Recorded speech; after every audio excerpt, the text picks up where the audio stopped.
रिदय होननाया ओरैबायदि खालामदों होननानै बे गावनो आंनो खोन्थाखादोंमोन आरो ओमफ्राय खोन्थाखाबाय नालाय ओमफ्राय गनायबाय आं थेवबो आं सिरि थाबाय।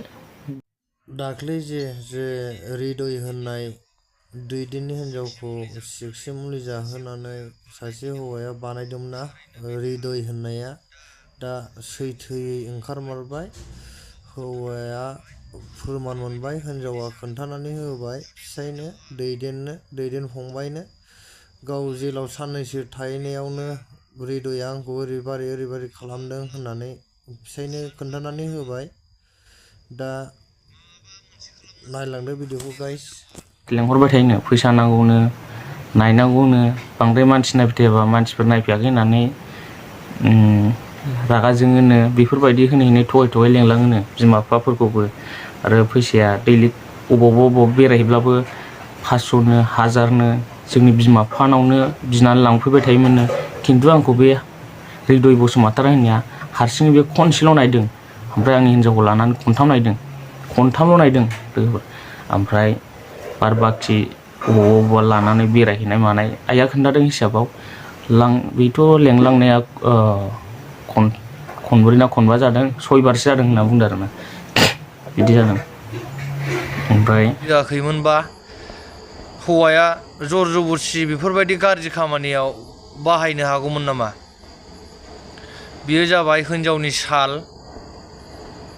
आरो जिबायदि गावनो दैदेन फंबायानो गावनो जिबायदि जालांखाबाय, जेल जाखाबाय, हिन्जावाबो गोसो बोरनानै आंनि हौवायानो बेफोरबायदि जादोंबा आंबो मानो गुबुनजों जानो हाया?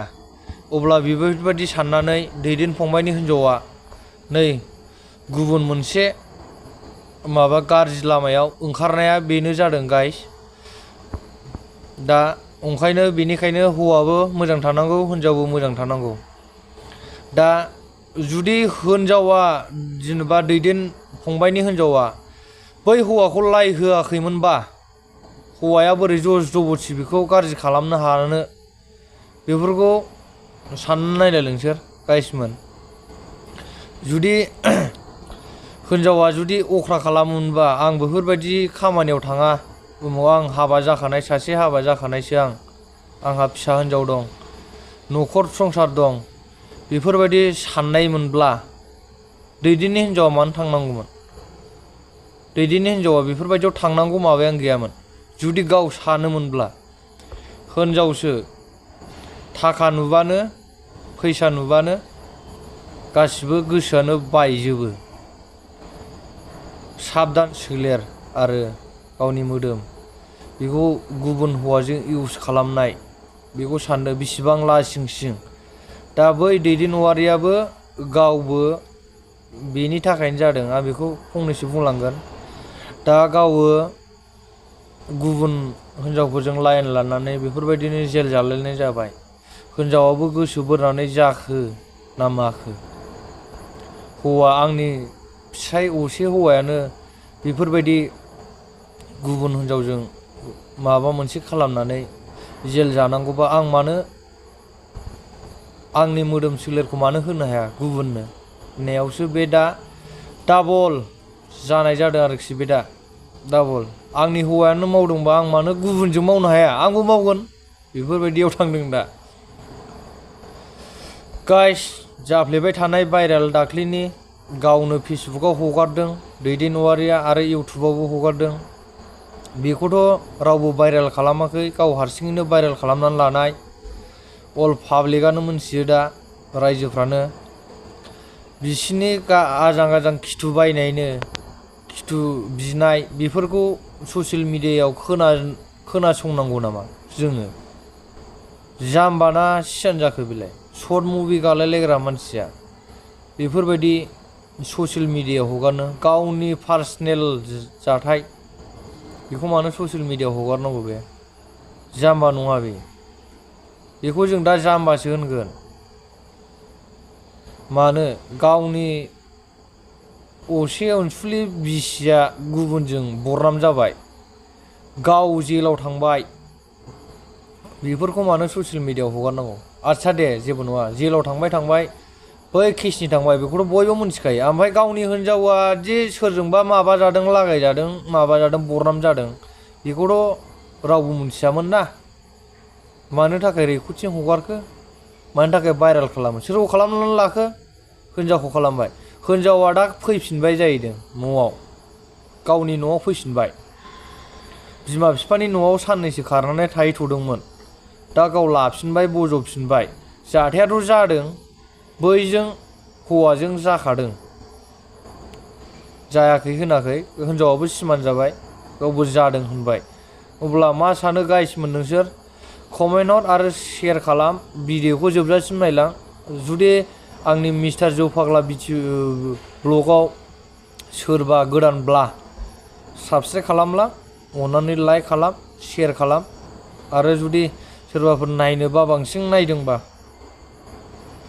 ओंखारलांनो हागोन गोसोबायदि गुड नाइट लोगोफोर आं दा मोनायावनो भिडिअ खालामब्रबनाय जाबाय गोजोन्थों लोगोफोर बेफोरबायदि जबरदस्ति खालामनायखौलाय आंलाय माथो होननानै आं सिरि थादोंमोन ओमफ्राय आं गावनो होनबाय केस होगोन मा होगोन होननानै बुंबाय नालाय केसखौथ' होमबालाय होबायबो आरो सिरि सिरि होनाय जाबायमोन ओमफ्राय बिसिनो खोन्थाहरबाय नोंनि फिसाया एरखम मावदों होननानै बिसिनो खोन्थादोंमोन गोबां नेगेटिभ खोथा रायलायनाय दंमोन कल रेकर्डआवबो आङो गासिबो बेखौ होजोबनो हायासै मानो होनब्ला आरो बे भिडिअखौ आङो ससियेल मिडियायाव भाइरेलबो खालामखानाय नङामोन मानो होनोब्ला ओरैबायदि जादों केसआथ' आङो सिरि सिरि होनाय जाबायना बिसियाथ' आंना हिनजावा होनो होनखानाय नालाय केसखौ आं क'क्राझार पुलिस थानायाव हैनाय जाहैबाय ओमफ्राय कर्टआवबो स्टेटमेन्ट होनानै डाइरेक्ट होनानै फैखाबाय बेनि उनावहाय हमदो मानसिखौ हमदो नंगौबा हमदो होननानै बुंखानाय नालाय ओमफ्राय बेयावनो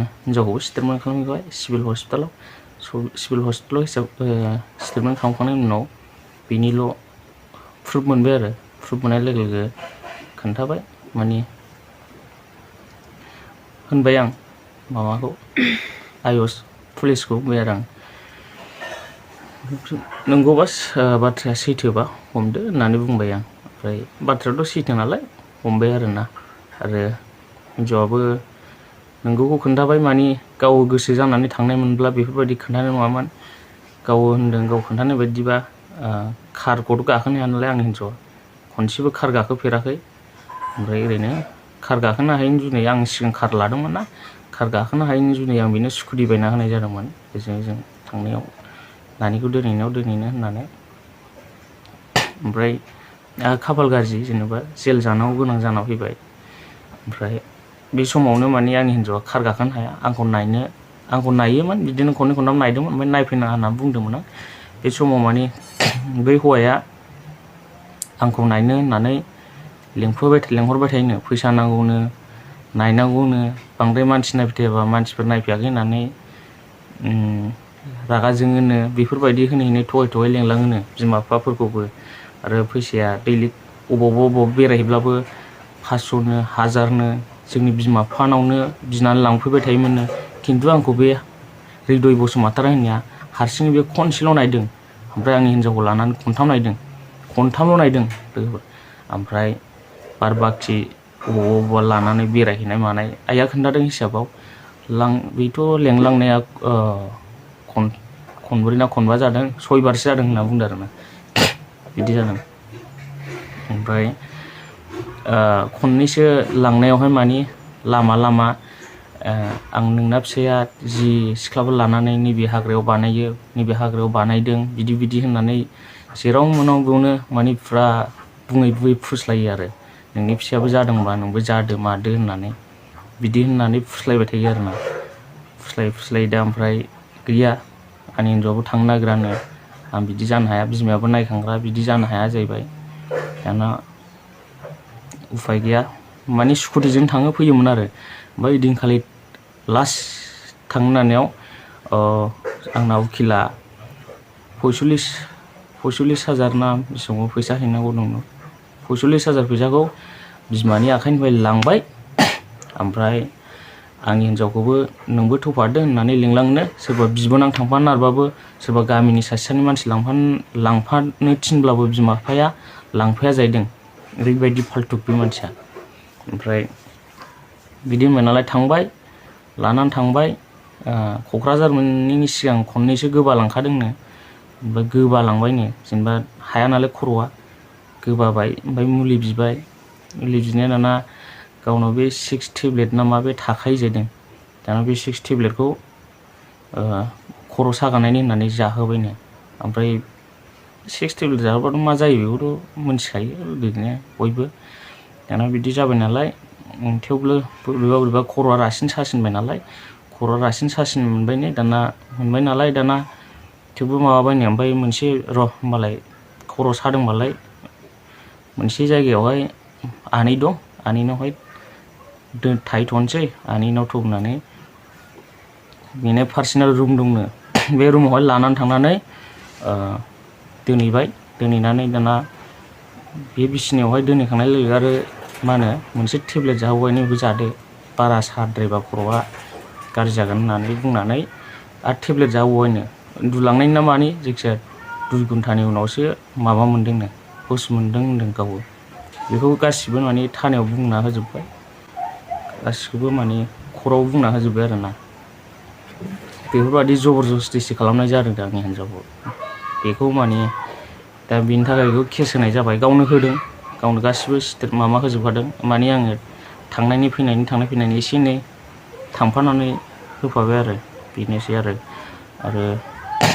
बिदि खालामनानै दाना उनाव 2 घन्टासोनि उनावसो हुस मोननानै सिरि मोननानै बुंबायनो आंखौ मानो बेबायदि खालामखो माखो होननानै नांलायलायबायनो गावसोर सानैजोंनो नांलायलायनायनि उनावहाय आंनि हिन्जावखौबो बुंनानै केस होगोन माबागोन होनना बुंदोंनो बे आंनि हिन्जावआ दाना बिदि बुंबाय नालाय बे हौवाया मा नों फ्रक गाननानै केस होनोसै मानसै होननानै नांलायलायनानै हौवाया हारसिं फैनाय जाबायनो ओमफ्राय आंनि हिन्जावआ हारसिङै लाइन बासजों फैनाय जादों लाइन बासजों फैनानै ओमफ्राय आंहाथ' जेनेबा बे समाव होमबा 1.5 मासल' जाहैदोंमोन खोमा 1.5 मास 2 मास बेनि उनावहाय फैसाखौबो जानानै थाबाय आंखौ बख'नांगौ मानांगौनि जेबो रावबो मानसि गैलामोन बे समाव आंनावथ' बिफाया माबासो आबाद मावनानै जाग्रा नालाय बारा बिदिखौ मिथिया थेवब्लाबो मिस्थ्रि मावो दा खस्थ' मस्थ' खालामनानै आं गाम्बारि बिफां बिदिनो सिगुन बिफां माबा गायनाय दंमोन आरोना बे बिफांखौ फाननानै ओमफ्राय बै फैसाखौथ' जाखाबाय 45,000 ओइदिनखालि दाय जालायदों बेनिफ्रायनो बे फैसाखौ हरफिनखायासैबो आरो आंखौ बख'नांगौनि जेबो दायथ'बो लाखायासै आरो उकिल फन हरब्लाबो बिनि गनाय देरा फैसिगौ मानो खेल लादिया आंसोरलाय मानो फैसा लाबोदिया बिदि होनहरबाय नालाय उनाव उफाय गैला बे फैसायाथ' बे जाखाबाय नालाय उफाय गैया बिफाया बे गाम्बारि बिफां गय बिफां गय बिफांथ' नङा गाम्बारि बिफां सिगुन बिफांखौ फाननानै 25,000 मोननाय जादोंना ओमफ्राय गय बिफांखौहाय माने बन्दक होबाय 25,000 होनानै आंखौ 50,000 मेनेज खालामनानै माने बिफायासो बख'नाय जाबाय ओमफ्राय सासे लोगो दं लोगोथ' नङा आंनि देरसिन माने बे मामायाबो आदायाबो बिराद आंखौ हेफाजाब खालामबाय बेबो 20,000सो 25,000सो हेफाजाब खालामनानै माने आंखौ बेलाव लाबोबाय आरो ओमफ्राय बेनि उनावहाय जेब्ला आं सानब्रै सानबासो थानायनि उनावहाय आंनि हिन्जावआ गासिबो खोथाखौ बे गथ'ना जानायखौ मानि थाखाय आं माने बेफोरबायदि खालामखो माखो होननानै सोंबाय मानो बख'आसै फैसा जाना मानो बिदि थाखो होननानै सोंबाय आङो ओमफ्राय आंनि हिन्जावआ गासिबो खोथाखौ खोन्थाबाय नालाय आङो रागा जोंबाय हाब आंखौ बेबायदि खालामबाय आंनि न'खरखौ बेबायदि धंस' खालामबाय होननानै आंनि हिन्जावआथ' आंखौ खुलुमलायनानै निमाहा बिदों थेवबो आङो बिदि नङा जबरदस्ति खालामनायखौ आं बिदि नोंखौ साजा होआ दाना आं सिरि थादोंमोन नाथाय दिनै बेखौ गोबावखासै बेखौ जेलाव हरनाया 25-26 दिनसो जागाबाय दिनैसिमाव आरोना सिरि जों जेलाव हरदोंमोन ओमफ्राय बिसिनो जों सिरि खोन्थाहरदोंमोन ओमफ्राय खोन्थाहरनानै दा मानसिखौ जेलाव हरबाय नालाय ओमफ्राय दिनैसिमाव सिरि थादोंमोन थानानै जेब्ला 10-15 दिन 20 दिनसो बारनायनि उनावहाय आंखौहाय मा होनदों आंखौ हेरेसमेन्ट होदों बिदामोनहा बेनि बिदाया नङा फ्रामा जेबो प्रुफ गैया मा गैया अबे जायगायाव मा जादों अबे जायगायाव नङा फ्रामा बेखौ माब्रै बेफोरबायदि केस होनो माखो बेफोरबायदि होननानै आंखौहाय मिटिं लिंदों आं नङाबा बेबायदि केस होनो हाया बिदि केस होलाबाया मा होना आंखौहाय माने बेफोरबायदि हेरेसमेन्ट होननानै बुंनाय आं नैबे दा गावनि बिसिजों आरो गावजों माने आंनावहाय निमाहा बिदों माने आंनो आंखौ केस दाहोसै होननानै आंनावहाय फन हरदों बियो। आं नोंनो 1 लाख हरगोन, नोंनि फैसा 45,000ल'बा आं नोंनो 1 लाखखौनो हरगोन होननानै आंनो फैसा 1 लाख जासिदों। आंनो मानो नांगौ 1 लाख फैसाखौ आंनो मानो नांगौ होननानै आं नांलायनाय दंमोन। बै कल रेकर्डिंआ गोलाव दंबावोमोन, माखासे खोथाखौ माने गाज्रि नांलायनाय जानायखाय आं माने ससियेल मिडियायाव हगारनाय जायाखै। आरो बायसान्स नङा होनोब्लाबा आं गासिबो कल रेकर्डखौ आं हगारजोबनो थाखाय आं राजि। नैबे बिसिजों नालाय, बिसियाथ' मा रोखोमनि मानसि गासिबो खोन्थाखाबाय। अनेक गावसिनि गामिनि मानसिफोरखौबो बेबायदि खालामोनो, फिसाइ गैयैखौ बिराद नोजोर होयोनो, बयबो मिथिगौ माथो। आयौ, दुनियानि गावसिनि एरियानि खाथिनि मानसिफ्रा आंनाव फन हरदों, खोन्थाहरदों, बेबायदि मानसिखौ मानो नोङो मामा हमखो माखो होननानै। अनेक दं, अनेक मानसिफोर खोन्थाहरनायबो आंनाव कल रेकर्ड दंजोबो। आं गोसो जायोबा हगारजोबनो हायो। मानि थाखाय आं हगारनो? आं बिदि हगारा होननानै थादोंमोन, नाथाय आंखौ हेरेसमेन्ट होनायनि थाखाय आं दिनै बै कल रेकर्डखौ आं हगारनाय जादों। आरो आंखौ बेबायदि इन्स्टाग्राम खैफोदाव नुनानै बेफोरबायदि खालामनायखौ आं सुखुवा, मिथिबाय। नों फैसा 45,000 जादों ना मा जादों, आं बे फैसा 45,000 जानायखौ आं जेबो सानबावाखैमोन, रेडिअ बसुमतारीखौ। खिन्थु आंखौ मोजां बख'नांगौमोन। खिन्थु आंनि हिन्जावखौ बेबायदि गाज्रि नोजोरजों नायनो नाङामोन। बेबायदि नङामोन, मिथिबाय। बेनि जुनैनो बेबायदि जानानै फैनांबाय। ओरैबायदिनो बियो दैलिक बेल'नो खोथाया। आं मानि थाखाय नोंनि फिसाखौ बख'नांगौ? बेफोरबायदि मोनाबा आं नोंनि फिसाखौ मानि थाखाय बख'नांगौ? गाव उकिलसो साइसआ। आंनि हिन्जावखौ बेबायदि होनै बायदिसिना बिबाय थानाय। गारिखौबो ओरैबायदि खालामदों, जेब्ला आं जेलावहाय खरआवहाय सारेन्डार लायनोसै होननानै थांनो नागिरबाय, बे समाव आङो बेनि उकिला, बेनि बिगुमै जायो उकिला, माने बिजों रायलायबाय। उकिलखौ बे रायलायना होदों, कन्टेक्ट होदों। बेनि जुनै माने नोंना गारिखौ दालांसै, गारिखौ आंनाव गालांदो। नोङो सानथाम सानब्रैसोआव नोङो पुलिसफ्रा हमनानै लांगोरबा दिगदार जागोन। सारेन्डार जानाया साबसिन जायो होननानै बुंबाय नालाय, बिदि रायलायबाय नालाय, दाना सारेन्डार जानो होननानै फैबाय नालाय आङो।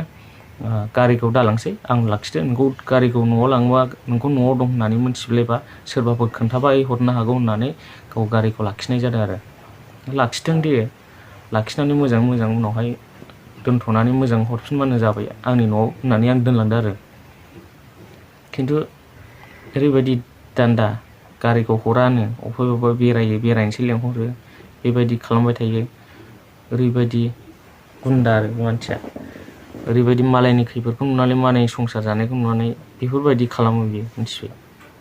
बेल' नङा, गामिनि मानसिफ्रानो बयबो मिथिगौ। आरो गामियावहाय ओरैबायदि लास्ट वार्निं जानानै दंमोननो, बेबायदि हिन्जाव गुन्दानि जुनै। अनेक जाबायनो, बे खनसेल' नङा, 6 बार 7 बारसिम जाबायनो। एबारहाय लास्ट वार्निं होननानै गामिनि मानसिफ्रा बेखौहाय लेरनानै दोन्दोंमोननो। खिन्थु बिसिया लाफिननो गोसोमोन खोमा, सिरि जों गारलायगोन, बे खोथाखौ बुंहरदोंमोन। नाथाय सिरि गारलायनायनि खोथाया बेखौ आं बिसास खालामाखैमोन। बिसोर लाफिनलायनायनि खोथामोन। बेनि थाखाय आंखौ सिरि थाफिनदो होननानै बुंदोंमोन। सानैबो फैसा जासिलायनाय। आंनो फैसा नाङा, नों आंनि गोसोजों गेलेदोंबा, आंनि गोसोखौ गाज्रि खालामदोंब्रा, आंनि हिन्जावखौ बेबायदि खालामनायनि जुनै आंनि गोसोआ बेसेबां गाज्रि मोनदों, आं नै आखाइ हानानै लादों। बे खोथाखौ खोन्थानाय लोगो लोगो मिथिबाय, जों हिन्जावजों बेसेबां दुखु जादों, बेसेबां गाबदों। आंबो नोंनि न'खरखौ दंस' खालामगोन होननानै बे खोथाखौ आं खोन्थाहरनाय जादों। आरो बिसोरो गारलायाबो जानो हागौमोन, बेखौ आङो जेबो साना। माने गामिनि मानसियाबो मिथियाबो जानो हागौमोन। नाथाय आङो ससियेल मिडियायाव फोसावनानै बैसिनि गामियावहाय मिथिहोनो थाखाय आं ससियेल मिडियायाव फोसावबाय। आंनि न'खरखौ सिफायनो हादोंबा नोंनि न'खराव आं मानो सिफायनो हाया होननाय बायदि। बेनि थाखायनो आङो ससियेल मिडियायाव फोसावनाय जादों। आं बिदि फोसावनाय जानाय नङामोन। आरो आंखौ अनेक न'खरनि मानसिफ्रा बायथिना होनदों, आंखौहाय फैसा जानो थाखाय आङो केस होनानै फासायदोंलायनो। फैसा जानो थाखाय आं केस होनानै फासायदों। केस होनानै फैसा जानो थाखाय फासायदोंबा नाय, आं खुनु मिलायनायबो गैया, कनसिडार होनायबो गैया, निमाहा होनायबो गैया। आंखौ बेबायदि होनदोंथ'।